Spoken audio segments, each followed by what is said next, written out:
Fala, nação atleticana, tudo bem com vocês? O meu nome é Luiz, sejam bem-vindos ao canal Palavra do Atleticano.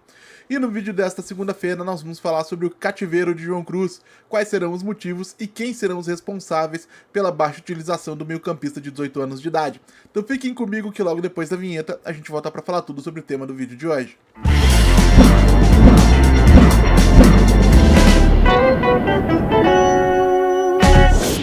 Então vamos lá para o tema do vídeo de hoje, pessoal, mas não sem antes fazer uma pequena pausa para contar para vocês que amanhã, terça-feira, dia 15 de abril de 2025, a partir das 18 horas, eu participarei da cobertura e da transmissão da partida entre Cuiabá e Atlético Paranaense na web rádio Rede Malaguenha Esportes, a convite do narrador Moura Júnior.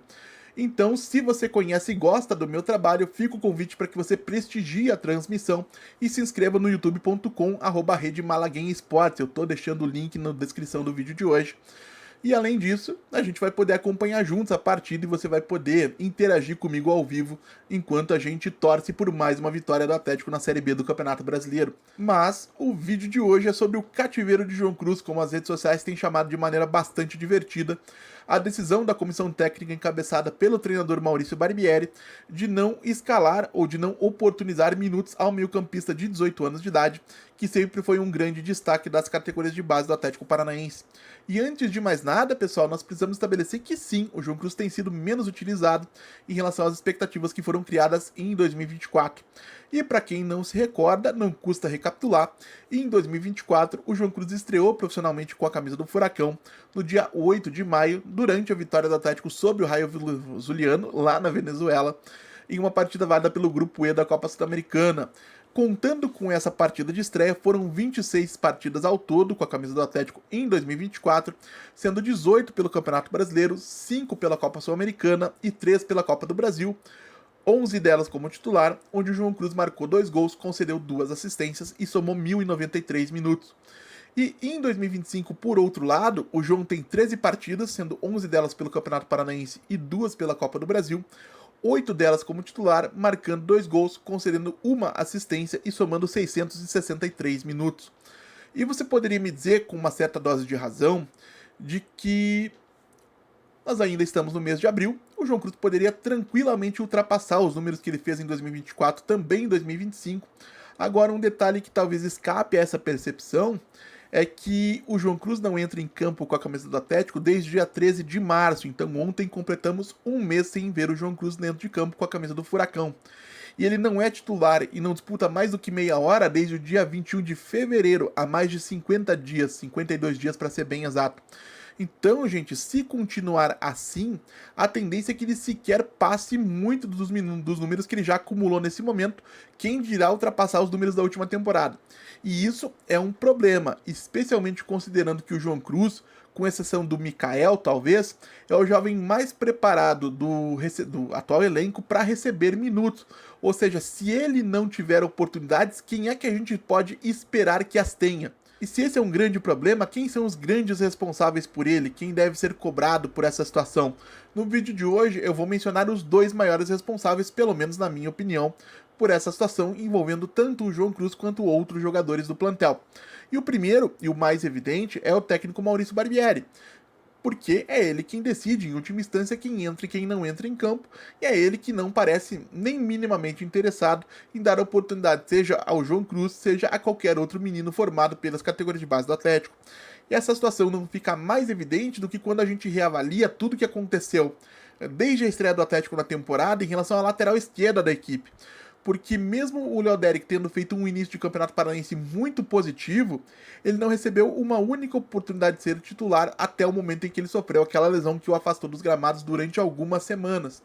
E além disso, depois de recuperado, ele não entrou em campo durante um único minuto. Para quem não se recorda, a última partida do Léo Derek com a camisa do Atlético foi no dia 28 de janeiro, há exatos 76 dias. E quem também tem muita responsabilidade direta e indiretamente por essa situação é a diretoria, na figura do diretor técnico de futebol, seu Rodrigo Possebon, e da cúpula, encabeçada pelo presidente Marcelo Petralha, pelo seu Márcio Lara e por todos os outros envolvidos aí, direto ou indiretamente, da administração do futebol do clube.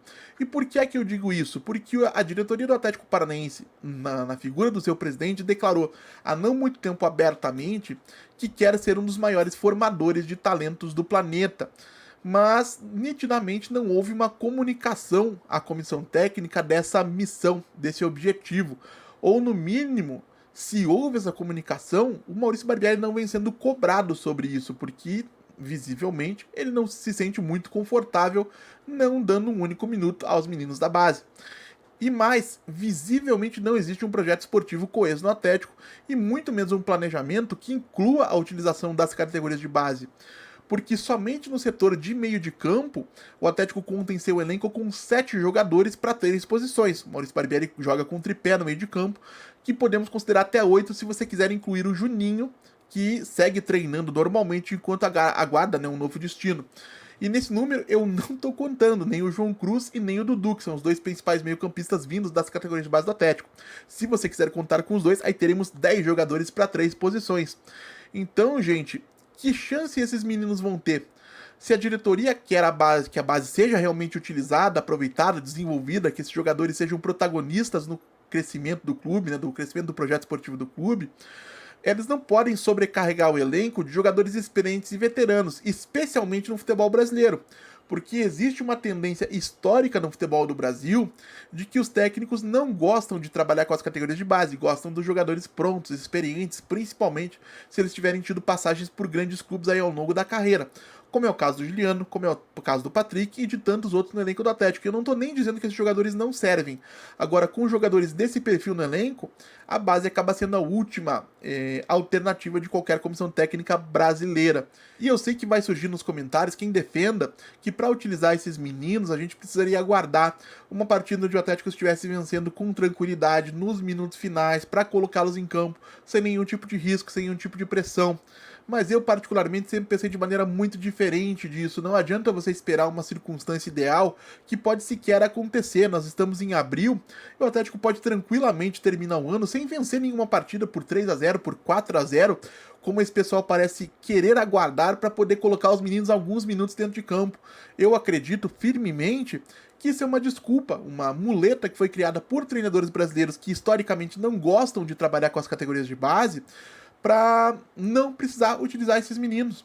Se a gente quer que o Atlético seja um clube formador, e eu particularmente sempre defendi isso aqui, o Atlético não tem condições econômicas de fazer frente aos principais clubes do Brasil sem ser um clube formador e desenvolvedor de talentos, o clube precisa transformar o processo de adaptação dos meninos ao futebol profissional em uma coisa normal, em uma coisa corriqueira, uma coisa que faça parte do dia a dia do clube, que a gente olhe para o banco de reservas e sempre tenha 3, 4, 5, 6 meninos que estejam entrando o tempo todo em campo para se desenvolver como jogadores profissionais e para poder se tornar, seja um destaque, seja um titular, seja um bom reserva, um jogador de composição de elenco. A gente já falou aqui no canal em outros momentos que as categorias de base não existem somente para desenvolver craques. Os craques, por exceção, por definição, são exceção à regra.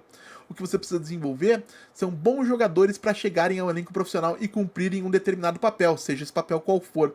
E o Atlético nos últimos anos falhou miseravelmente em cumprir essa tarefa, embora as categorias de base do clube sigam alcançando excelentes resultados a nível regional e estadual nas suas respectivas competições.